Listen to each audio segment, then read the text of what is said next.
Hello everyone, good morning. स्वागत है आपका अपने चैनल हिस्ट्री वर्ल्ड में। राजस्थान हिस्ट्री हम डिस्कस कर रहे हैं। आज हम जो डिस्कस करने वाले हैं वो है राजस्थान का लोक संगीत। लोक संगीत के बारे में आज हम यहाँ पर डिस्कस करेंगे। लोक संगीत को हम आज यहाँ देखेंगे। अच्छा, संगीत की अगर हम बात करें तो संगीत जो है बहुत ही प्राचीन काल से चला आ रहा है। संगीत के अगर हम देखें कि संगीत की शुरुआत कहाँ से हुई, अगर हम ये जानने की कोशिश करें तो प्रागैतिहासिक काल से ही संगीत का प्रचलन शुरू हो जाता है। और जब हम थोड़ा और आगे आए और देखें, जैसे सिंधु घाटी सभ्यता है, सिंधु घाटी सभ्यता के जो हमें खुदाई से जो अवशेषों की प्राप्ति हुई है, सिंधु घाटी सभ्यता की खुदाई से जो अवशेषों की प्राप्ति हुई है, उन अवशेषों में भी हमें ऐसे बहुत सारे अवशेष प्राप्त हुए हैं जिससे हम ये कह सकते हैं कि उस समय पर भी मनोरंजन के लिए वो लोग संगीत का प्रयोग किया करते थे। अपने मनोरंजन के लिए, आमोद प्रमोद के लिए संगीत को एक साधन के रूप में वो लोग प्रयोग करा करते थे। जैसे कि हम देखें कि हमें हड्डी की बनी हुई वंशी प्राप्त हुई है, चमड़े का वाद्य यंत्र हमें प्राप्त हुआ है। तो ये जो हमें संगीत के जो यंत्र हमें मिले हैं, इससे पता चलता है कि उस समय पर भी, सिंधु घाटी सभ्यता के काल में भी संगीत को एक महत्वपूर्ण स्थान प्राप्त था। उसके बाद में अगर हम देखें और अगर हम अपने साहित्य के बारे में जानना चाहें कि किस ग्रंथ से हमें प्राप्त होती है या कहाँ से हमें प्राप्त होता है, तो जो अपना ऋग्वेद है, जो अपना ऋग्वेद है, ऋग्वेद में ये कहा गया है कि जो अपने भगवान शिव है, ऋग्वेद में ये कहा गया है कि जो अपने भगवान शिव है, भगवान शिव का जो डमरू है, भगवान शिव का जो डमरू है वो संगीत का प्राचीनतम वाद्य यंत्र है। भगवान शिव का जो डमरू है वो संगीत का प्राचीनतम वाद्य यंत्र है। और संगीत की प्राचीनतम पुस्तक की अगर हम बात करें तो वहीं पर अपना वेद है, सामवेद, जो संगीत की प्राचीनतम पुस्तक मानी जाती है, जो संगीत की प्राचीनतम ग्रंथ माना जाता है, अपना वेद, सामवेद। अब महाकाव्य के काल की अगर हम बात करें, महाकाव्य काल मतलब रामायण और महाभारत का जो काल आता है, महाकाव्य के समय की हम बात करें, उस चरण की अगर हम बात करें तो उस चरण में भी हम जब देखते हैं, महाभारत काल में देखते हैं तो भगवान श्री कृष्ण वंशी बजाते थे। तो उस समय में हमें पता चलता है कि संगीत का जहाँ प्रचलन था। इसके साथ ही अगर हम देखें तो पांडवों को जो अज्ञातवास दिया गया था, तो अज्ञातवास के दौरान जो अर्जुन थे, अज्ञातवास के दौरान अर्जुन थे, उन्होंने विराटनगर में रहकर विराटनगर की राजकुमारी उत्तरा को संगीत और नृत्य की शिक्षा दी थी। विराटनगर की राजकुमारी उत्तरा को संगीत और नृत्य की शिक्षा दी थी। तो ये जो संगीत है, ये संगीत कोई आज से नहीं है, ये संगीत तो बहुत प्राचीन काल से जो है प्रचलन में है। इसके बाद में हम देखें प्राचीन भारत में अगर हम देखने की कोशिश करें तो जो अपना गुप्त काल आता है, गुप्त काल का गुप्त सम्राट हुआ था समुद्रगुप्त। गुप्त सम्राट हुआ था समुद्रगुप्त, जिसको भारत का नेपोलियन की भी संज्ञा दी गई है। जो ये समुद्रगुप्त था वो एक बहुत अच्छा वीणा वादक था। जो समुद्रगुप्त था वो बहुत अच्छा वीणा वादक था और गुप्त काल को ही संगीत का और साहित्य का स्वर्ण काल भी कहा जाता है। गुप्त काल को ही संगीत का और साहित्य का स्वर्ण काल कहा जाता है। तो ये तो थी ऑल ओवर की बात। अगर हम राजस्थान के परिप्रेक्ष्य में बात करें संगीत की, तो राजस्थान में भी हम देखें तो प्राचीन समय में जो राजा और महाराजा हुआ करते थे, राजा महाराजा है, रानियां हैं, तीज त्योहार के दिन या मांगलिक अवसरों पर ये संगीत का आयोजन करवाया करते थे। ठीक है, तीज त्योहार पर या फिर मांगलिक अवसरों पर ये संगीत का आयोजन करवाया करते थे। अब राजस्थान में कुछ राजाओं के नाम आते हैं जो कि संगीत के महत्वपूर्ण योगदान के लिए उनका नाम लिया जाता है। जैसे जयपुर के सवाई प्रताप सिंह,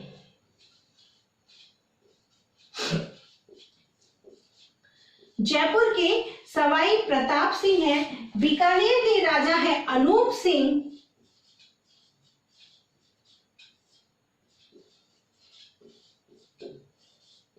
जयपुर के सवाई प्रताप सिंह, बीकानेर के राजा अनूप सिंह और मेवाड़ के महाराणा कुंभा। मेवाड़ के महाराणा कुंभा। अब हम बात करते हैं सवाई प्रताप सिंह की। तो सवाई प्रताप सिंह जयपुर के महाराजा सवाई प्रताप सिंह ये जो थे वो संगीत और चित्रकला के प्रेमी थे। सवाई प्रताप सिंह संगीत और चित्रकला के प्रेमी थे, स्वयं संगीत और चित्रकला के ज्ञाता थे और उसके साथ साथ बहुत सारे विद्वानों के आश्रयदाता भी थे। बहुत सारे विद्वानों के आश्रयदाता भी थे। इनके दरबार में 22 विद्वानों की एक मंडली रहती थी। इनके दरबार में 22 विद्वानों की, प्रसिद्ध संगीतज्ञों और विद्वानों की एक मंडली रहती थी जिसको गंधर्व बाईसी के नाम से जाना जाता है, जिसको गंधर्व बाईसी कहा जाता है। ठीक है, इनके दरबार में 22 विद्वानों की एक मंडली रहती थी। किसके दरबार में? जयपुर के सवाई प्रताप सिंह के दरबार में 22 विद्वानों की एक मंडली रहती थी जिसको गंधर्व बाईसी कहा जाता था। वहीं पर जैसा कि मैंने अभी आपको बताया कि जो प्रताप सिंह है ये संगीत के और साहित्य के खुद भी एक बहुत बड़े ज्ञाता थे। तो ये व्रजनिधि नाम से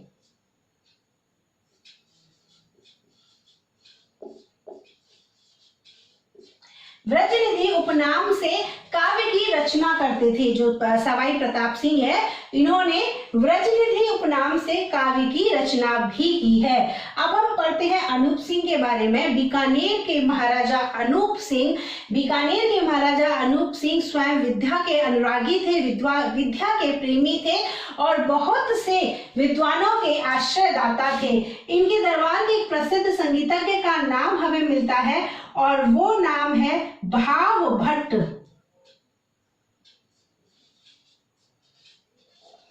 इनके दरबार के एक प्रसिद्ध संगीतज्ञ का नाम हमें प्राप्त होता है और वो नाम है भाव भट्ट।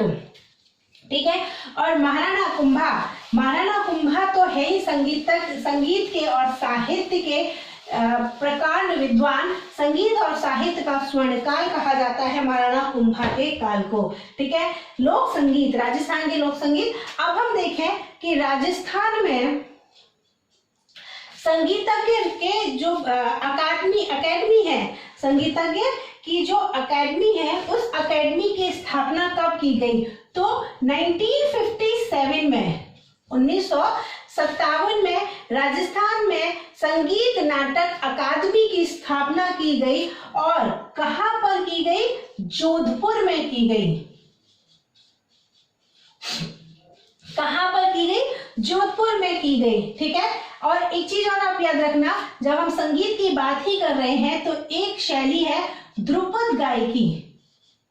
आगे आने वाले जो आगे मैं पढ़ूंगी वहां पर इसका नाम बार बार आएगा, इसलिए मैं अभी आपको इसको बता देती हूँ। ये जो ध्रुपद गायकी है इसका प्रारंभ किसने किया था? तो ध्रुपद गायकी का प्रारंभ किया था राजा मान सिंह तोमर ने।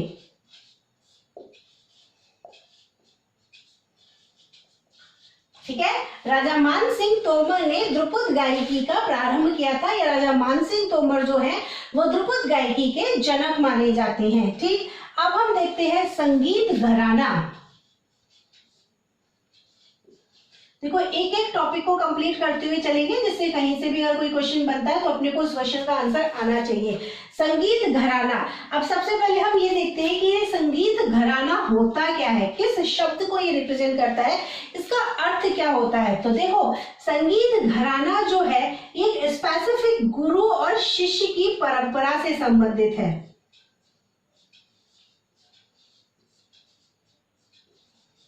ठीक है, जो संगीत घराना जो है यह स्पेसिफिक गुरु और शिष्य की परंपरा से संबंधित है। मतलब गुरु और शिष्यों के सहयोग से ये बनता है, जहां पर विशिष्ट प्रकार के गायन वादन, जहां पर विशिष्ट प्रकार के गायन और वादन किया जाता है। जो ये जो है घराना जो है विशिष्ट प्रकार के गायन और वादन शैली का सूचक होता है। ठीक है, गुरु शिष्य से मिलकर बनता है और गायन की एक विशिष्ट प्रकार की गायन और वादन शैली का ये सूचक होता है। ठीक, संगीत घराना। अब संगीत घराने की शुरुआत कैसे हुई? तो देखो संगीत घराने की शुरुआत की है तानसेन के वंशजों ने। ठीक है, तानसेन के वंशजों ने इस घराने की शुरुआत की है, जो कि किससे संबंधित थे? ग्वालियर घराने से संबंधित थे।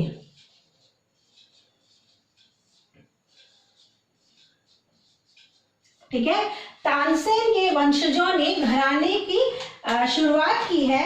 तानसेन के वंशजों ने घराने की शुरुआत की है और ये किससे संबंधित थे? ये ग्वालियर घराने से संबंधित थे। कुछ जैसे घरानों की अगर हम बात करें तो जैसे जयपुर घराना हो गया, ग्वालियर घराना भी मैंने आपको बताया ही है, मेवाती घराना हो गया, दिल्ली घराना हो गया, ये कुछ घरानों के नाम है। तो अभी इन सभी घरानों को एक एक करके डिस्कस कर लेते हैं। देखो यहां लिखते हैं घराना, जो भी संगीत घराना होगा। फिर यहां पर हम डिस्कस करेंगे उसका प्रवर्तक और यहां पर हम बात करेंगे उस घराने से संबंधित जो भी उसकी विशेषता होगी या जो कुछ भी उस घराने से संबंधित इंपॉर्टेंट बात होगी। ठीक है, घराना देखेंगे, घराने का प्रवर्तक देखेंगे और उस घराने में क्या मुख्य था जो जानने योग्य था वो हम यहाँ पर देखेंगे। तो सबसे पहले हम शुरू करते हैं दिल्ली घराना।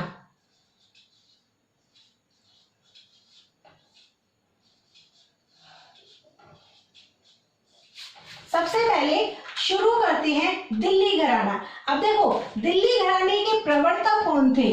तो दिल्ली घराने के प्रवर्तक थे सदारंग। दिल्ली घराने के प्रवर्तक कौन थे? दिल्ली घराने के प्रवर्तक थे सदारंग।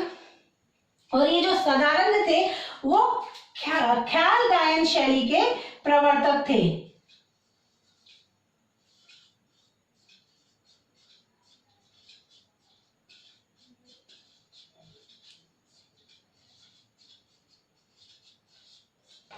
इसके बाद देखते हैं हम जयपुर घराना।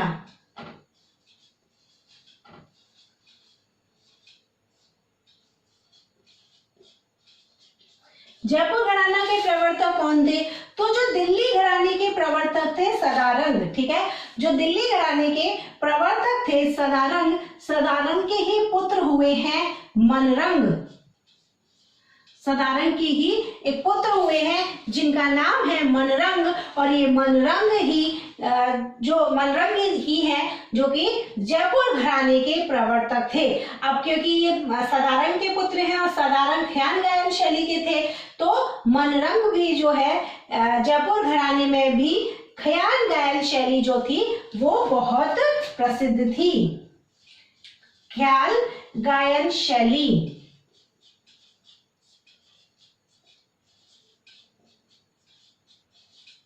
ठीक है, जयपुर का एक और घराना है सेनिया घराना।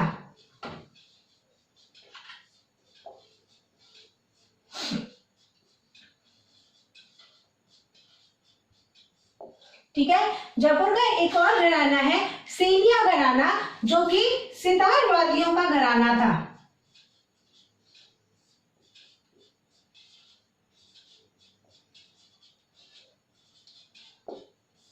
ठीक है, जो कि सितार वादियों का घराना था। और इस घराने के जो प्रवर्तक थे वो थे सूरत सेन।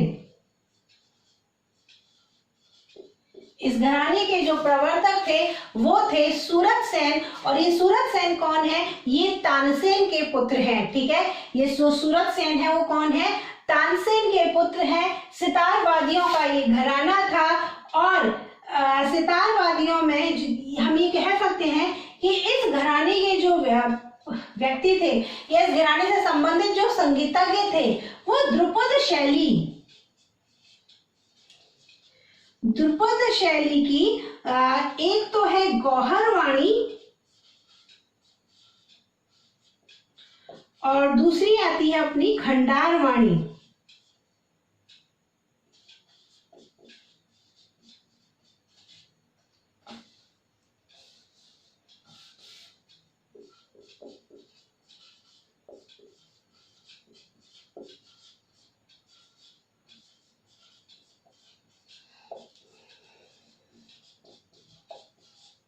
इस शैली में ये लोग माहिर थे। ठीक है, जयपुर का सेनिया घराना। इसके बाद हम देखते हैं पटियाला घराना।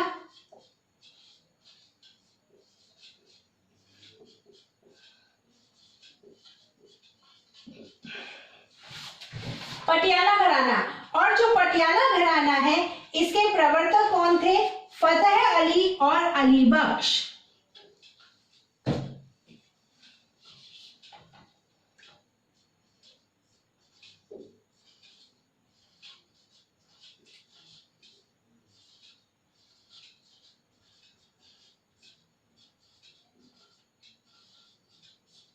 इनको आलिया फत्तू के नाम से भी जाना जाता है। ठीक है, इनको आलिया फत्तू के नाम से भी जाना जाता है।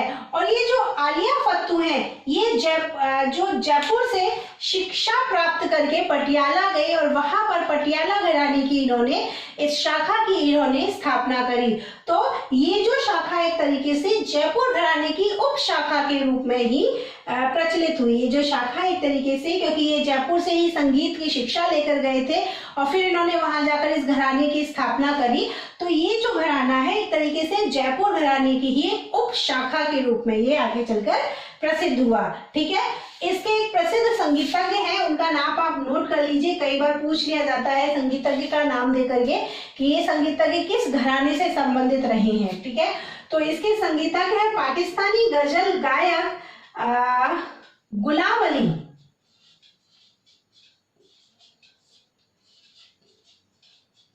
ठीक है, पाकिस्तानी गजल गायक है गुलाम अली, जो कि पटियाला घराने से ही संबंधित रहे हैं। इसके बाद में हम देखते हैं मथुरा घराना।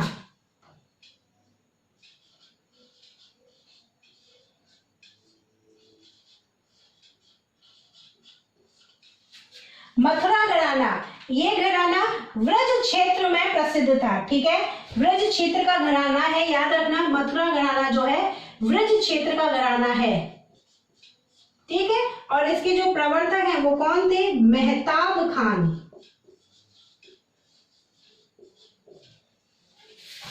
क्लियर? इसके प्रवर्तक कौन थे? मेहताब खान हवेली संगीत के कलाकार थे और ये जो इकलौता घराना है जो कि व्रज क्षेत्र में प्रसिद्ध था। अभी कुछ घराने और हैं, उनको भी देखते हैं।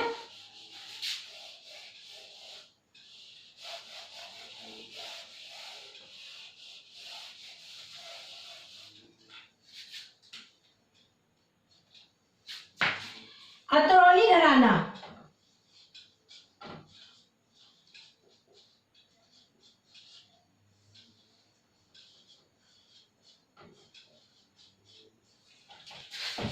ठीक है, अतरौली घराना।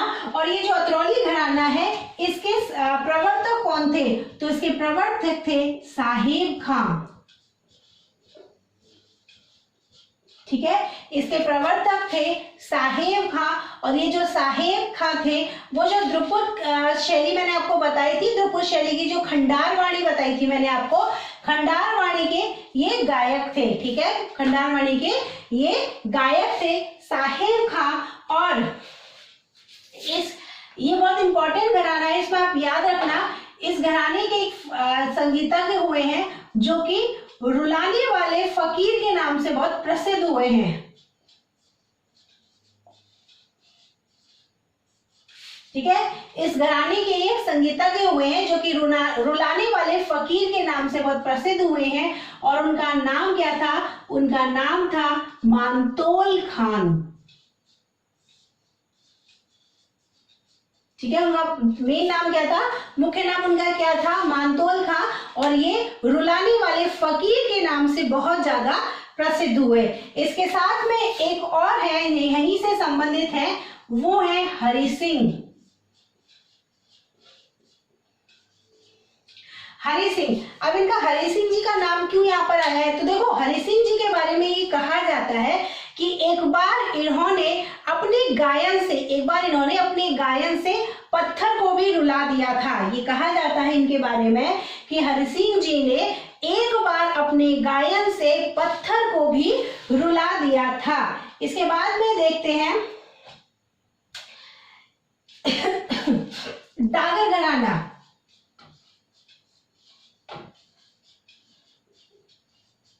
अब ये दो नाम याद रखना, एग्जाम में कई बार पूछे गए क्वेश्चंस हैं ये। मानसिंह खां, सॉरी मानतोल खां, जो कि रुलाने वाले फकीर के रूप में बहुत प्रसिद्ध हुए थे, और हरि सिंह, जिन्होंने अपने एक राग से, एक गायन से, एक राग से उन्होंने एक राग ऐसा गाया था कि पत्थर को भी उन्होंने रुला दिया था। इसके बाद में हम देखते हैं डागर घराना, और डागर घराने के जो प्रवर्तक हैं आप याद रखना वो हैं बहराम खां। ठीक है, अब देखो ये जो डागर घराना है इसके बारे में मेन आपको क्या याद रखना है, ये जो डागर घराना है, इस डागर घराना के जो संस्थापक थे वो तो थे बाबा गोपाल दास, और इन गोपाल दास को ही इमाम बख्श के नाम से जाना जाता है। ठीक है, गोपाल दास को ही इमाम बख्श के नाम से जाना जाता है। तो डागर घराना के संस्थापक तो ये थे, ठीक, लेकिन इसको विशेषता या इसको प्रसिद्धि किसने दिलाई, जो ये कह सकते हैं कि असली संस्थापक या प्रसिद्धि दिलाने वाले कौन थे, तो वो थे महाराज राम सिंह के दरबारी संगीतज्ञ बहराम खां। ठीक है, महाराजा राम सिंह के दरबारी संगीतज्ञ या दरबारी गायक बहराम खां। ठीक,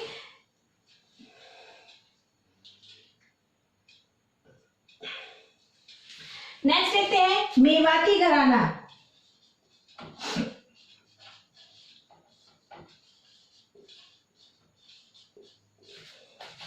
मेवाती घराना, और मेवाती घराने के जो प्रवर्तक हैं वो हैं घग्गे नजीर खां।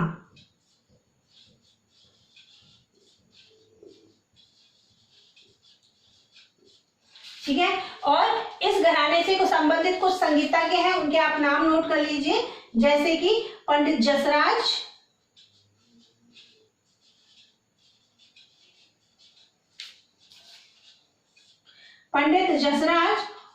ओडव बागेश्वरी,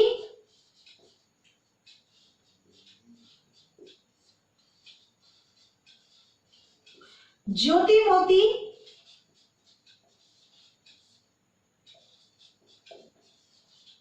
ठीक है, ये इस घराने से संबंधित संगीतज्ञ हैं।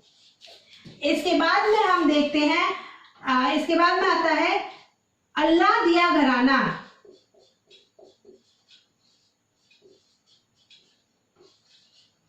और इससे तो नाम से ही प्रसिद्ध पता चल जाता है, इसके प्रवर्तक कौन थे, अल्लाह दिया खां।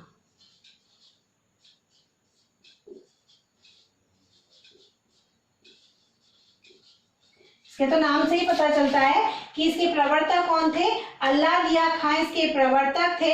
और इस घराने से संबंधित एक गायिका है, इस घराने से संबंधित एक गायिका है जिनको पद्म भूषण से सम्मानित किया गया है, और उनका नाम है किशोरी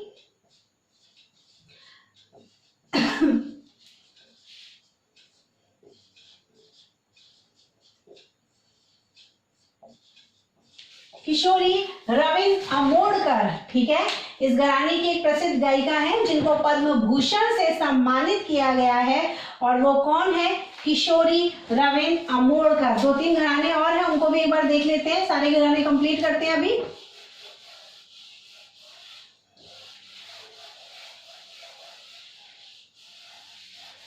बस लास्ट एक दो घराने और हैं, जैसे कि मथुरा घराना हमने देख ही लिया। अब आता है रंगीला घराना।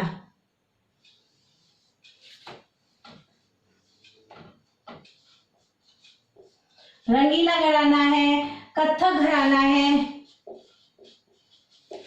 ठीक है, कत्थक घराना, बीनकार घराना, ये दो तीन घराने और हैं, देखते हैं रंगीला घराना। तो रंगीले घराने के जो प्रवर्तक हैं वो थे रमजान खां।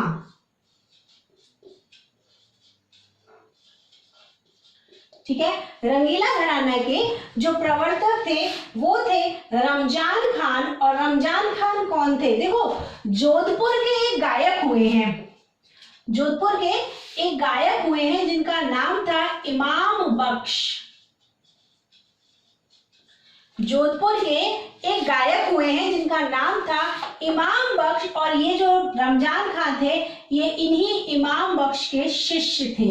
ठीक है, जो रमजान खान थे वो इन्हीं इमाम बख्श के शिष्य थे। ठीक, इसके बाद में बीनकार घराना।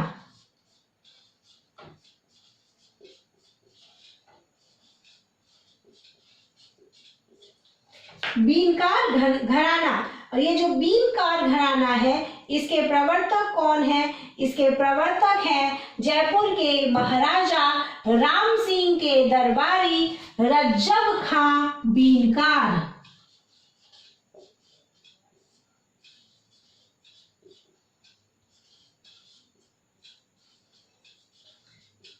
ठीक है, जयपुर के महाराजा राम सिंह के दरबारी रज्जब खां बीनकार। इसके बाद में दो घराने और हैं छोटे छोटे, एक है कत्थक घराना और दूसरा है ग्वालियर घराना।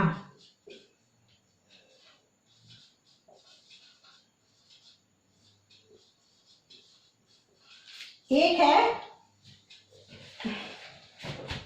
कत्थक घराना और दूसरा है ग्वालियर घराना।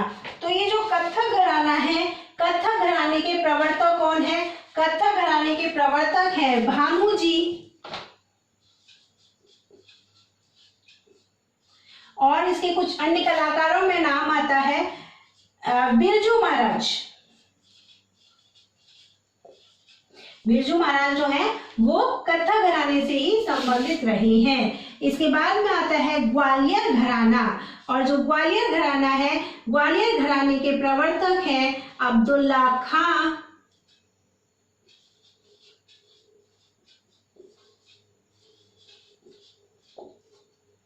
ठीक है, ग्वालियर घराने के प्रवर्तक हैं अब्दुल्ला खां और कादिर खां।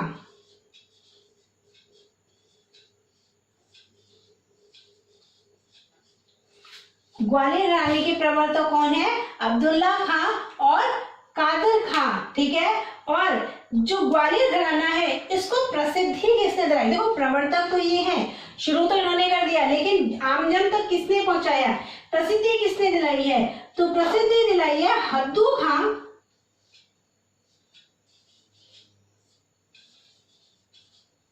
और हद्दू खां के साथ में थे हस्सू खां। ठीक है, जो प्रवर्तक जो रहे हैं, इसके प्रवर्तक तो रहे हैं अब्दुल्ला खां और कादिर खां, और जो प्रसिद्धि दिलाई है वो प्रसिद्धि दिलाई है या आमजन तक जो पहुंचाया है वो है हद्दू खां और हस्सू खां। ये थे जो राजस्थान के लोक संगीत के घराने जो हुए हैं। ठीक है, संगीत के जो घराने हैं ये वो सारे घराने थे। अब इसके बाद में कुछ पुस्तक हम देख लेते हैं जो संगीत पे लिखी गई पुस्तकें हैं। ये है संगीत पे लिखे हुए कुछ ग्रंथ, जो इम्पोर्टेंट पुस्तकें जो एग्जाम में कई बार पूछी गई है, वो पुस्तकें उनके जो राइटर है, ग्रंथ की रचनाकार, मैंने यहाँ पर सारे नोट कर दिए हैं, आप ये सारे के सारे नोट कर लीजिए। मिलते हैं कल इसके आगे के टॉपिक के साथ में। अगर आज का वीडियो आपको पसंद आया हो तो वीडियो को लाइक कीजिए, दोस्तों के साथ में शेयर जरूर कीजिए जिससे अधिक से अधिक लोगों को इसका फायदा मिल सके, और चैनल को सब्सक्राइब कीजिए। साथ के साथ जो बेल है, बेल आइकन को प्रेस कीजिए जिससे आने वाले वीडियो के नोटिफिकेशन आपको प्राप्त होते रहें। मिलते हैं कल इसके आगे की क्लास के साथ में, तब तक थैंक यू सो मच।